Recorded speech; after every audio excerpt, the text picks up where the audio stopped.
L'Âge d'or est un film majeur de l'histoire du cinéma français. Il a été censuré pendant plus de 50 ans et cela a signé la fin pendant toutes ces années du surréalisme sur les écrans français. Il s'agit du second film du duo surréaliste Luis Buñuel et Salvador Dalí. Après avoir réalisé et écrit 2 ans plus tôt Un chien au ballon.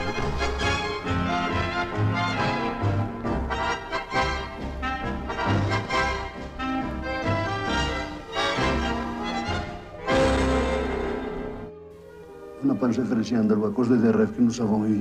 Lesquels? Un rêve de... Lui rêvait qu'il y avait la main pleine de fourmis. Il m'a raconté le rêve.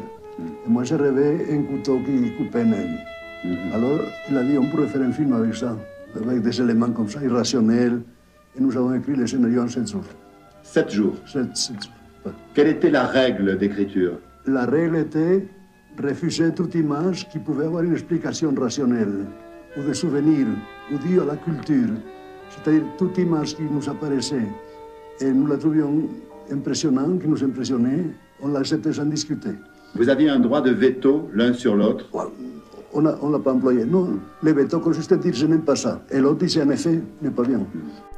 Et c'est l'Âge d'or qui a mis un terme à leur collaboration. Car Dalí ne supportait pas que l'on insulte la religion. Le film est fondamentalement surréaliste.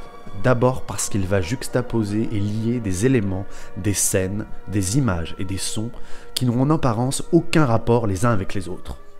Cela se caractérise déjà dans la structure générale du film. Le film commence par un documentaire animalier sur des scorpions.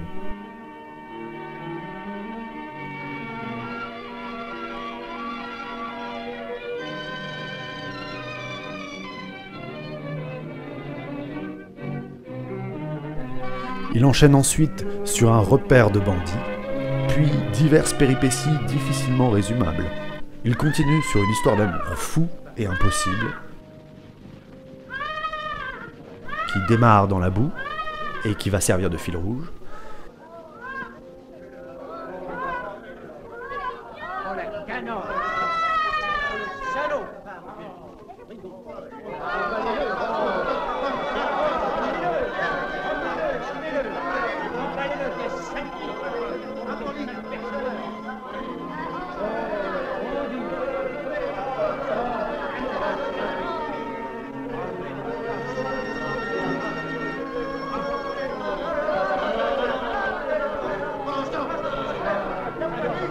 Et se conclut sur une parodie du Marquis de Sade avec le Christ en organisateur de soirée. C'est cette scène d'ailleurs qui a causé la perte du film, et sa censure. Le surréalisme va se caractériser également dans la représentation de la passion amoureuse. Il n'est pas ici question de sentiment. On est dans un amour brut, physique, dévorant au sens propre du terme, comme peut le montrer cette scène.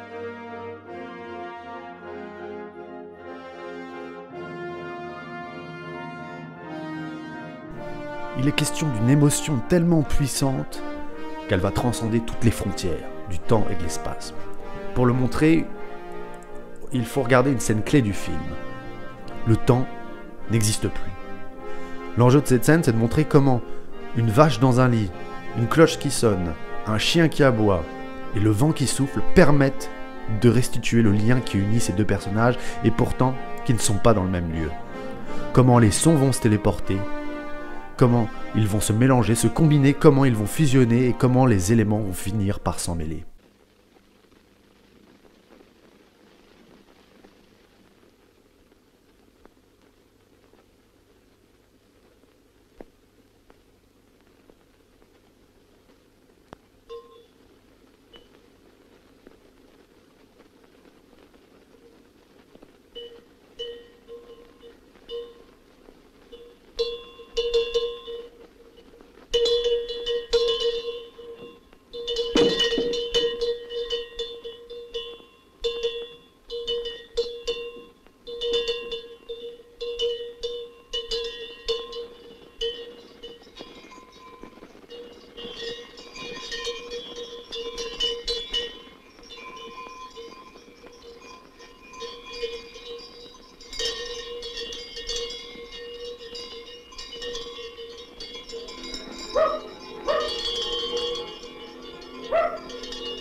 Le surréalisme, c'est aussi le paradoxe, la contradiction.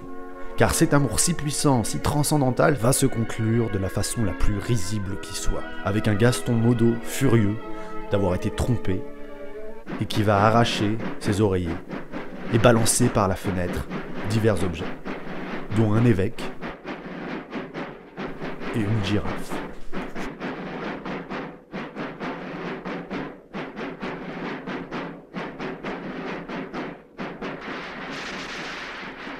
Enfin, le surréalisme, c'est la provocation. Ici, la provocation la plus poussée est vis-à-vis de l'Église.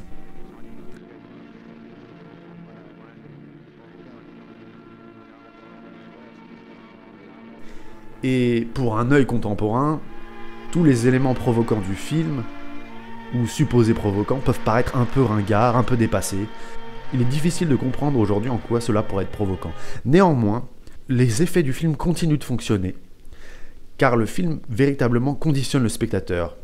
Le film est constamment en roue libre, à tous les niveaux, mais c'est une roue qui dévale de plus en plus vite et sans le moindre discernement. La succession des scènes de plus en plus absurdes va s'accompagner d'une montée en puissance du grotesque et de dialogues de plus en plus incompréhensibles. Il y a longtemps que je l'attendais. Quelle joie d'avoir assassiné nos enfants. Mon amour, mon amour, mon amour, mon amour, mon amour. Et le film va utiliser une bande-son de plus en plus entêtante. La musique va devenir totalement omniprésente, avec l'arrivée de percussions qui vont littéralement assommer le spectateur. Tout est mis en place pour l'agacer, pour l'énerver, pour le provoquer, jusqu'à ce final où on découvre le Christ organisateur d'orgie. Et on peut imaginer, devant ce spectacle, la colère de spectateurs un peu trop susceptibles. Je revois encore, c'était le matin du 4 décembre 1930.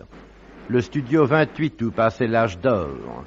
Dans l'état où les manifestants de la veille au soir l'avaient laissé, l'écran souillé de taches d'encre, les fauteuils rageusement brisés, les tableaux surréalistes dont une exposition avait lieu dans la salle d'entrée, un à un lacérés à coups de couteau.